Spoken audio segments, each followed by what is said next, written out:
his time, in his time,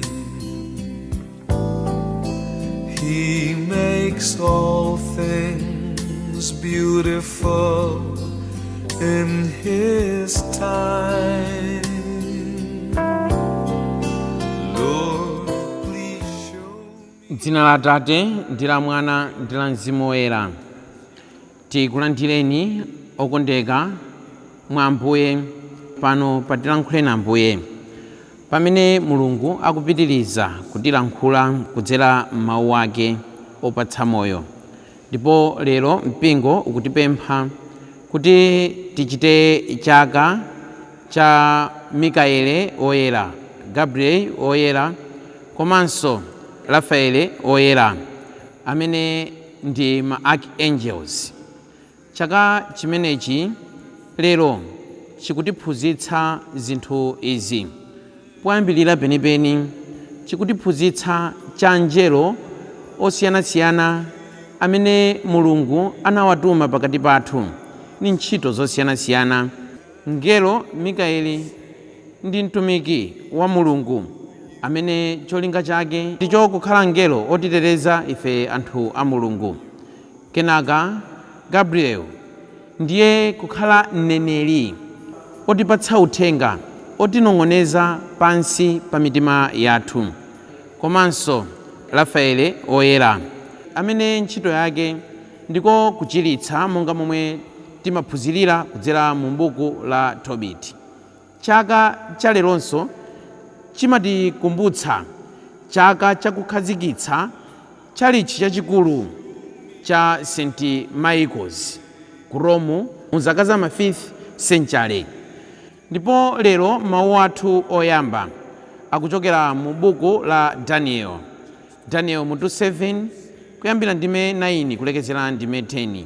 Amene akutiwerengera mawu oyamba ndi Catechist Henry Atanasio Enea kuchokera ku Chiphaso Parish mu Archdiocese ya Lilongwe. Ndipo uthenga wathu wabwino wa lero ukuchokera mu uthenga wa Yohane mutu 1 kuyambira ndime ya 47 kulekezera ndime ya 51. Ndipo amene akutiwerengera mthenga wabwino komanso kutigawira mawu ndi Father John Kaliwamba kuchokera mu Archdiocese ya Lilongwe. Abale ndi alongo, tiyeni tikhalire limodzi. Mawu oyamba. Mawu a m'buku la mprofeti Daniel mutu 7 kuwerenga ndime ya 9 ukalekeza 10, kukambiranso pa ndime ya 13 ukalekeza 14. Ine ndikuyang'ana ndidaona mipando ya ufumu ikuyikidwa pa malowo, ndipo mkulu amene analipo chikhalire adakhala pa mpando umodzi. Zovala zake zinali zambee ngati chipale, ndipo tsitsi lake linali loyera ngati ubweya wankhosa. Mpando wake unali wonga wa malawi amoto, mikombero yake ngati moto woyaka. Mtsinje wa moto udatuluka nkumayenda patsogolo pake. Panali chinamtindi cha anthu omtumikira. Panalinso chinamtindi china chochuluka kupambana chinacho. Chimenechi chidayima pamaso pake. Tsono bwalo lidayamba kuweruza, ndipo mabuku adatsekulidwa. Pamene ndinkaonabe zinthu m'masomphenya usiku, ndidaona wina ngati mwana wa munthu akutsika pa mitambo yakumwamba. Atayandikira mkulu amene analipo chikhalire uja, ena adamperekeza kwa mkuluyo. Pamenepo adampatsa ulamuliro, ulemerero ndi ufumu, kuti anthu a mitundu yonse, a mafuko onse ndi azilankhulo zosiyanasiyana azimtumikira. Ulamuliro wake ndi wamuyaya, sudzatha. Ufumu wake ngosagawikana ndipo sudzawonongedwa. Mawu a Ambuye. Tithokoze Mulungu. Ambuye akhale nanu, akhalenso ndi mzimu wanu. Mthenga woyera monga adalembera Yohane. Ulemu kwa inu Ambuye. Pamene Yesu adaona Natanieli akubwera potero, adati, mwamuonatu Mwisraeli weniweni opanda chinyengo. Natanieli adamufunsa kuti, mwandidziwa bwanji? Yesu adati, muja udakhala pa tsinde pa mkuyu paja, Filipo asanakuyitane, ine ndinakuona. Natanieli adati, aphunzitsi, ndinudi mwana wa Mulungu, ndinu mfumu ya Aisraeli. Yesu adamuyankha kuti, kodi wakhulupirira chifukwa ndakuwuza kuti ndidakuona pa tsinde pa mkuyu paja? Udzaona zoposa pamenepa. Adatinso, ndithu ndikunenetsa kuti mudzaona kumwamba kutatsekuka, Anjero a Mulungu akukwera ndi kutsika pa Mwana wa Munthu. Mthenga wa Ambuye. Ulemu kwa inu Ambuye Yesu Khristu. Nthawi zina m'moyo muno taonako kuti anthu ena ndi osathandiza, koma amene tili ndi vuto tili ife. Nthawi zina m'moyo muno taonako ngati kuti anthu ena alibe phindu, koma amene tilibe phindu tili ife.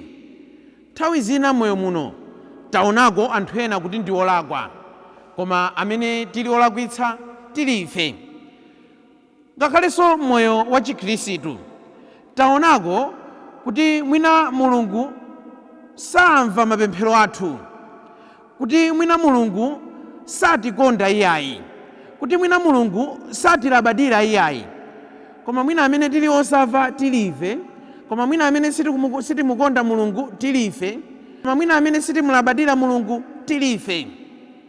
Lerotu Natanieli adawuzidwa ndi Filipo kuti tampeza Mesiya, tampeza mpulumutsi. Natanieli anafunsa kunena kuti kodi ku Nazareti nkuchokera zinthu zabwino? Yankho limene Filipo adamuyankha lidali loti tiye ukadzionere wekha. Pamene pakuchokera uthenga wabwino wa lero, kuti Natanieli tsopano wamva mawu a Filipo ndipo anyamuka kuti akaone zaukulu wa Ambuye Yesu, ndipo akubwera akuyandikira, akunena kuti Ambuye Yesu notsopano adayamba kulankhula, akuti mwamuonatu Mwisraeli opanda chinyengo. Kodi pamenepa tikuphunzirapo chani? Chimene tikuphunzirapo ife nkunena kuti Natanieli wazindikira kuti Mulungu amamudziwa kale before, koma wazindikira chifukwa chakuti wayamba ulendo oyandikana ndi Ambuye. Natanieli wazindikiranso kuti ni Mwisraeli opanda chinyengo chifukwa chakuti tsopano wayamba ulendo opita kwa Ambuye. Adakakhala kuti Natanieli sadayambe ulendo, sadakadziwa kuti Mulungu amamudziwa. Adakhala kuti Natanieli sadayambe ulendo, sadakazindikira kuti ni Mwisraeli opanda chinyengo, koma wazindikira zonsezi chifukwa chakuti wayamba ulendo akufika pafupi ndi Ambuye. Lerotu timaona ngati kuti Mulungu salabadira za moyo wathu. Lerotu timaona ngati kuti Mulungu samva mapemphero athu. Koma have we started that journey of coming closer to Jesus Christ? Ambiri mwa ife sitidayambe ulendo ngati Natanieli. Ambiri mwa ife tangokhala pamene tilipo. We have maintained our benches. We have maintained our positions. We have maintained our status quo. Ndi chifukwa chake mwina sitidziwa, Mulungu satiululira zaulere zazikulu zimene zili mwa ife. N'chifukwa chake mwina sitidziwa, komanso Mulungu satipatsa zaulere zimene adatikozera. Start a journey. Be that Nathaniel. Ndipo pamene ife tayamba pa ulendo, pamene Mulungu angathe kutiululira zazikulu zake. Tisadayambe kumuloza chala Mulungu kuti ndi olephera, mwina atolephera ndife. Musadayambe kumuloza chala Mulungu kuti sakumverani, mwina amene simumvera ndinu. Musadayambe kumuloza chala Mulungu kuti sakuyandikirani, mwina atu inu simunayambepo ulendo ngati momwe adayambira Nathaniel. Akutitu padali mayi wina amene nthawi zonse amangoti mmawa kukacha amang'ana kwa aneba pa windo. Nkumawuza amuna ake kunena kuti koma nde akazi aneba sadziwa kuchapa iyayi.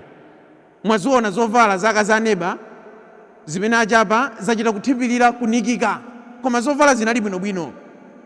Mmawaso kukachaso amang'ananso pa windo pompaja kwa aneba, nkumawuzanso amuna ake kuti koma zili uku. Dzulo lija analephera chapa, leronso ayanikanso zovala zinaso ndiye zakuda kuposa za dzulo zija. Tsiku lizake liso kukangocha choyambirira kuyang'ana kwa aneba, nkuloza zovala zimene zili pa chingwe kwa aneba zakuda. Mawa wina kutacha mayi uja nkuyang'ananso kwa aneba kuja. Anamuwuza mwamuna wake kuna kuti koma kaya kwa aneba kaya kwanji kaya kwabwera alendo, zovala notsopano lero zikuoneka kuti zayera ayeretsa. Mwina kwabwera alendo amene awathandiza kuchapa. Mwamuna uja adayankha kunena kuti chimene chachitika nchonena kuti mmawa ndinalawirira nkutsukatsuka mayendo onsewo a nyumbayi chifukwa ndi amene anali akuda. Ndiye inu chifukwa choti mayendo athu anali akuda, mmaona ngati kuti zovala za kwa aneba nzakuda. Lero moyo uno timaona ngati kuti Mulungu ndolephera. Kwa Mulungu ndi kumene zinthu zada, kwa Mulungu ndi kumene zinthu zasokonekera. Mulungu ndi amene sadatiyandikire, Mulungu ndi amene sali nafe pafupi. Komatu mwina ndinu, komatu mwina ndine, komatu mwina ndinu amene simunayambebe ulendo ngati momwe adayambira kuyenda Nathaniel. Chimene Mulungu akufuna lero mwa inu, chimene Mulungu akufuna lero mwa ine, kuti pamene akufuna kuti atipatse zaulere zake, bwanji timuyandikire, bwanji mumuyandikire ngati momwe adachitira Nathaniel uja. Amen. Time